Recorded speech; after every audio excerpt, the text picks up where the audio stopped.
Now, on 105.9 FM and streaming worldwide on the WMAL app, O'Connor and Company. It is 5:07 on News Talk 105.9 WMAL. We are helping you make sense of the news. Folks, the shutdown is over. Good Thursday morning to you all. You know my voice. It's Patrice Onwuka. I'm here with the wonderful Bethany Mandel. Good morning, Bethany. I'm so excited. This is the first time I've co-hosted with a female. Ever. With a female? So you've never been on with Julie? Only ever. Oh my God, that would be so much fun. I love Julie. I've known Julie for a million years. Now, you know we will break the radio if all three of us are together. That would be so fun. Right? We should just call her and just be like, hey, girl, you awake? What's it? It's going to be ladies' morning, but we've got everybody covered with all of the shutdown updates and more. All right, at 7:05, we're going to have Mark Morano. We know him from the Climate Depot. He's going to be talking about that climate summit in Brazil. It's still happening, folks. At 7:35, Steve Moore, a good friend and economist. He's got the shutdown covered, as well as his thoughts on some of the mortgage proposals we're seeing. And as usual, 8:05, KT McFarland is going to talk about Venezuela ramping up in the Caribbean. All right, so Bethany, we have finally reached the end. We are no longer counting. It is not day 40X of the shutdown. The shutdown is over. Last night, President Trump signed the continuing resolution. Actually, it's a package, and we'll dive into it. But he signed it into law. We finally have the end of the shutdown. The government is reopening. Folks, if you did not know, if you did not get a text message and you were a federal worker, please check your email. Please check your text, your group text. Your boss has probably already sent you one. I know this because my husband got a group text from his boss last night saying, guys, we're back to work today. Bethany, what are your initial thoughts? So I feel bad because your husband has not been paid for the last month and a half. So let's put my perspective into perspective. I'm so excited that the Smithsonian's are back open. Some of them, so this is the news that you can use and you can get from Bethany Mandel. Patrice has everything else covered, but I can give you the Smithsonian news. Air and Space is open on Friday. If you go, you'll see me there with all of my children. Photo op. Both Air and Spaces, the one near Dulles, is also reopening on Friday. And American History, that I have some qualms with. Not a fan, especially of their second floor, but that one's reopening on Friday as well. And TBD on the rest of them. They need to get cleaning crews in there and dust off the cobwebs after over a month of being closed. I think that they closed the first week of October. Oh, wow. Yeah. So I'm so excited that the Smithsonian's are back open. I flew into Reagan Airport on Sunday night, and we circled for 45 minutes because Reagan had instituted a ground stop. I am very excited. So I'm flying to Greece in 6 days. I'm going to be gone with my family for a month and a half. We're going to Greece for a week. We didn't even talk about this off there. We're going to be in Greece for a week and then Israel for a month. And, oh, my goodness. Yeah. And so I was getting a little anxious about the situation with air travel because everything that was domestic was being really severely impacted. I was in Chicago over the weekend, and thank God, except for that circling, it was otherwise fine, but it was extremely anxiety-producing. But if things had continued, I was starting to get really worried that it would affect international travel. So I'm an only child. Everything revolves around me. I'm a narcissist. I'm very glad that the shutdown's over. How ironic it is, Bethany, that you're an only child with 6 children. It's not ironic. It's actually a direct response because I don't want narcissists as a child. Well, I appreciate your initial thoughts. Thank you for thinking about my family, and I'm thinking about all of the millions of people whose lives have been disrupted over the past 43 days. That was a record-breaking shutdown. Just to give some folks just a few particulars, the House passed the Senate passed measure on a party line of 222 votes to 209. I do not think we had any Democrats join across the line. Democrats voted to keep the government open. Thank goodness we had enough Republicans to overcome that. Just for folks who are federal workers. You should be getting paid pretty quickly. The bill ensures that as the Government Employee Fair Treatment Act of 2019 guarantees, you get your back pay. And I know that a lot of these federal agency heads are working really, really aggressively to get those paychecks out, even not necessarily on the scheduled pay date. So you may wake up with some cash in your account on Friday morning. But not contractors. That's also the but not upsetting contractors. thing. That is very true. I want to debate something with you, actually. So, but do we take a break? Well, let's hold that over. Let me just get through just a couple other things here. Air traffic controllers. We will see whether the FAA will continue to the ramp up of cuts and slowdowns. To ensure safety. Now that federal workers, air traffic controllers, are getting back to work, potentially with a $10,000 bonus for those who worked the entire time, as President Trump has said.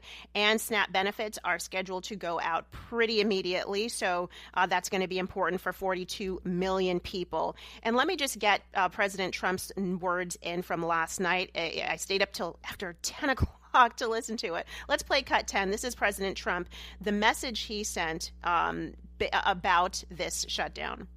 In the United States, in an attempt to extort American taxpayers for hundreds of billions of dollars for illegal aliens and people that came into our country illegally.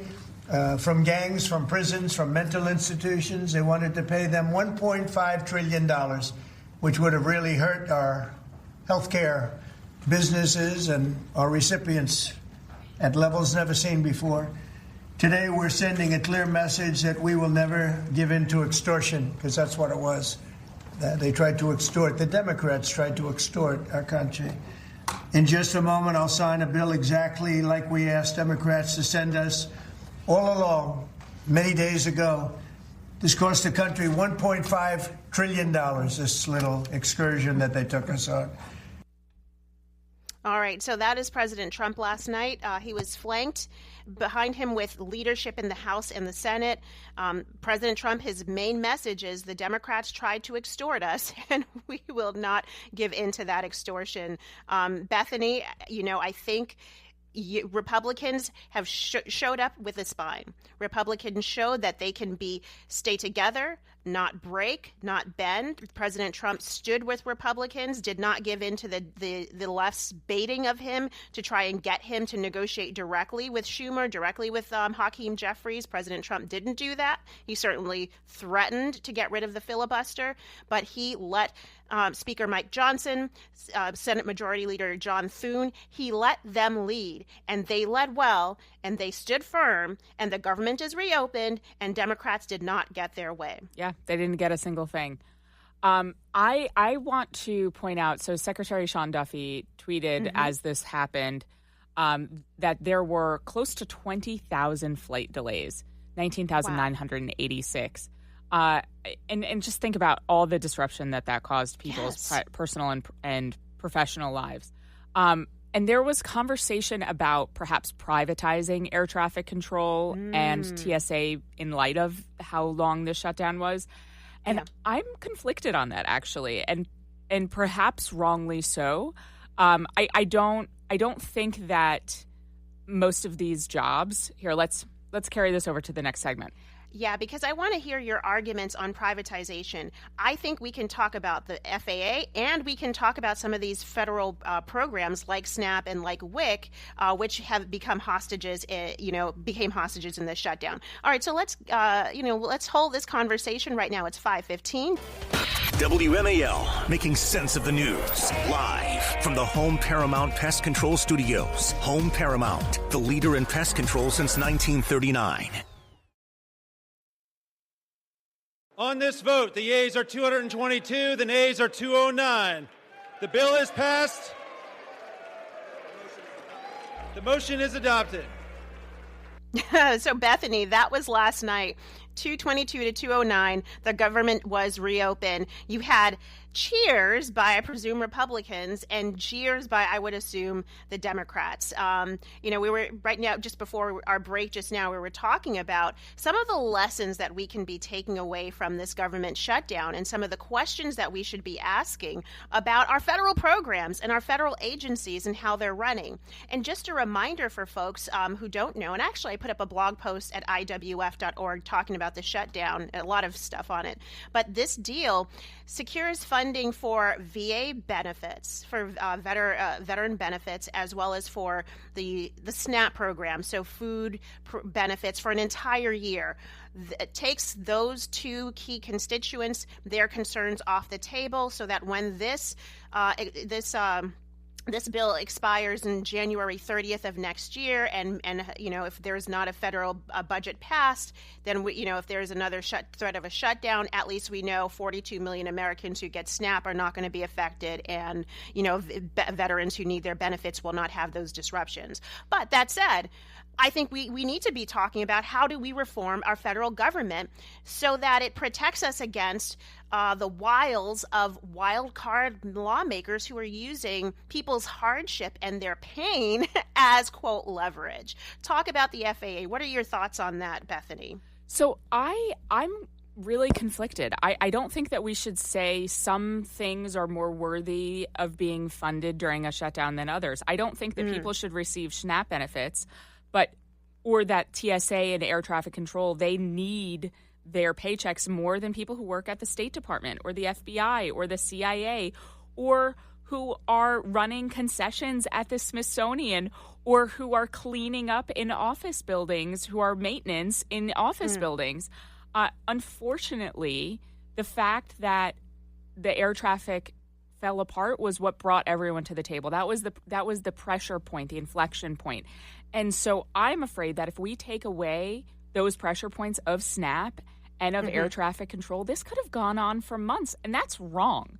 That is not how we should be operating as a country. We should be figuring out ways to keep everyone paid all the time, because this is not a third world country.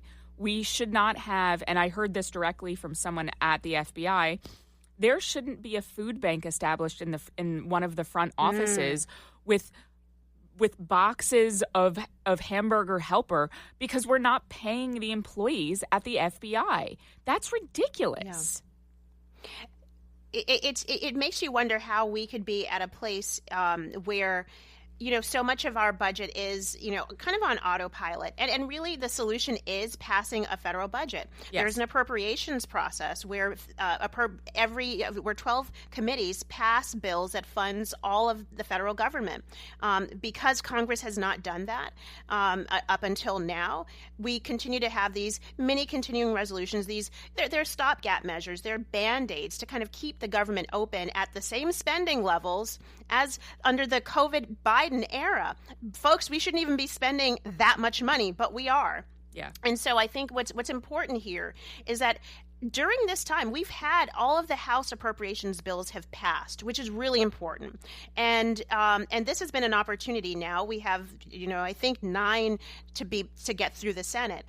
If that happens, then I think we can avoid this kind of, okay, do we need another continuing resolution? No, we actually have a federal budget. So it speaks to fiscal responsibility on the part of Congress to actually pass a budget in a timely manner, so that you don't have to do these stopgap measures that become easy, can become hijacked, stolen by a small minority who wants to, throw a tantrum. Yeah.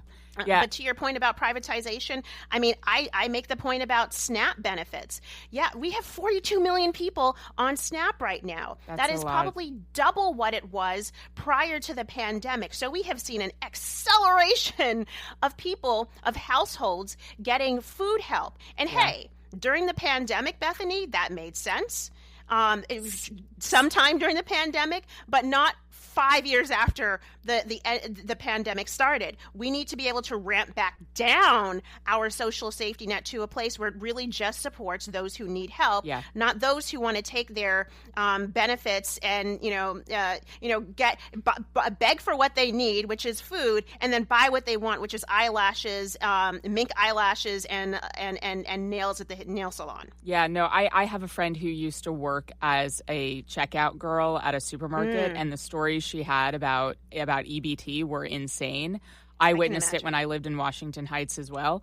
I went on the website actually pretty recently when I learned how many millions of Americans were on, and I said, what is the threshold here?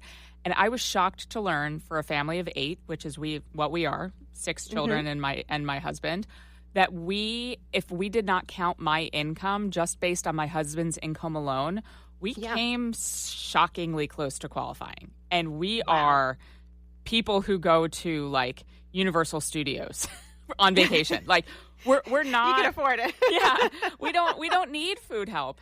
And I have a friend who she told me about this because she's on all of these services, and I thought it was weird that she said this to me so shamelessly. And she was like, you'd be surprised what you'd qualify for with Medicaid and da-da-da. And she went through it, all the services that she was on. And she lives in a bigger house than I do.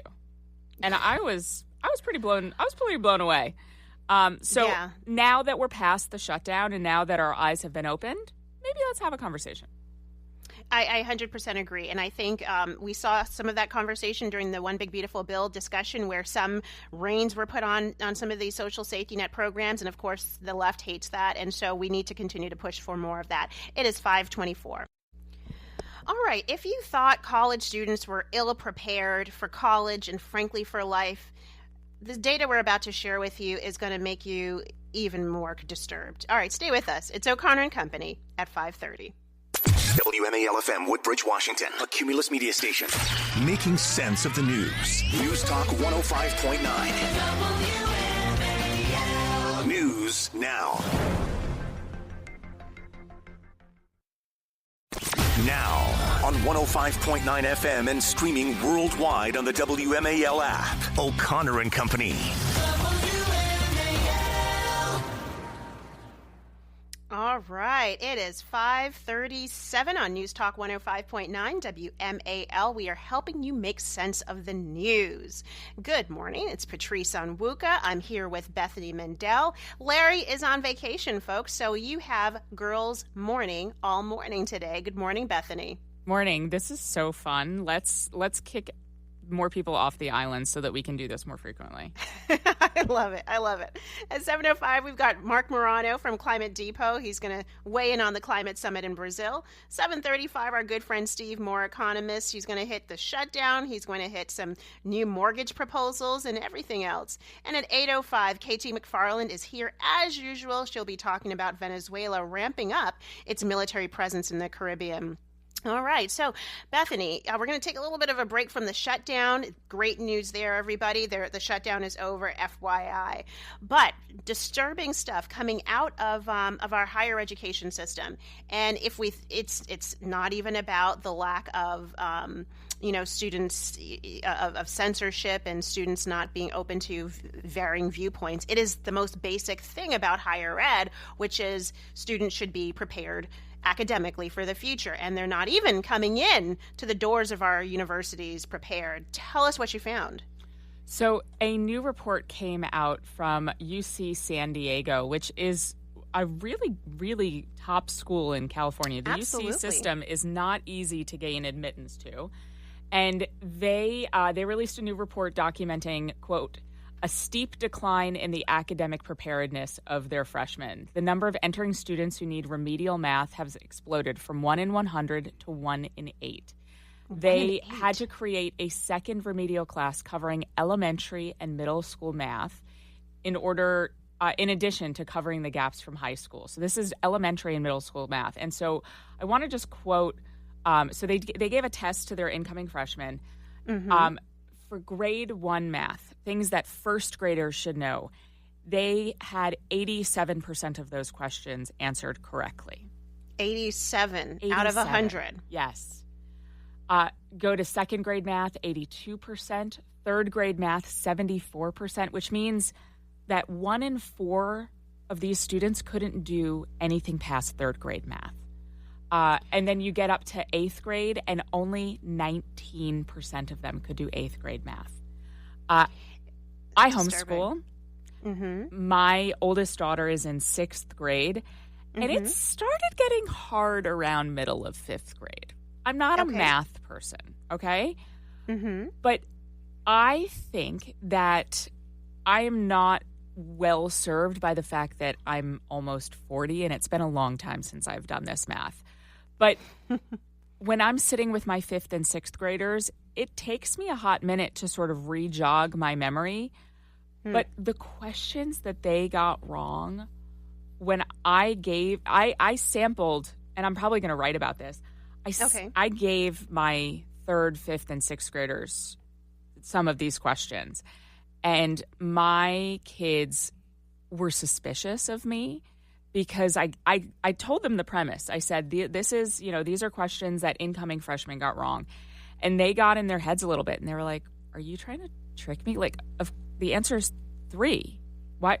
Mm-hmm. Is there another way? Like, the question was 7 plus 9 equals something plus 6. Oh, my goodness. And they stared at it, and they said, it's 3 unless you're trying to trick me. And they spent the whole time trying to figure out how I could possibly be fooling them because they could not understand how they were smarter than an 18-year-old. And that is also a question that I have. If you remember, Bethany, there was a really popular show on Fox television called Are You Smarter Than a Fifth Grader? Yes. And those questions were actually, some of them were challenging, most of them were not. But, every once in a while they would put a few in there.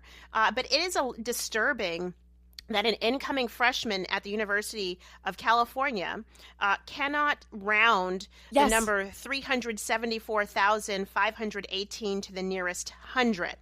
They can't. 37% of students couldn't subtract fractions, and it's alarming and disturbing because these are foundational. We were talking about it. These are foundational things that you should be able to do. Yeah. And if you can't do simple math, then you can't do more advanced math. And, this idea that math is racist, which we have heard over the past decade, this idea that holding kids to a higher standard is somehow a position of privilege is doing it's doing a bad disservice to our kids. So talk about how the university is having to remediate this problem.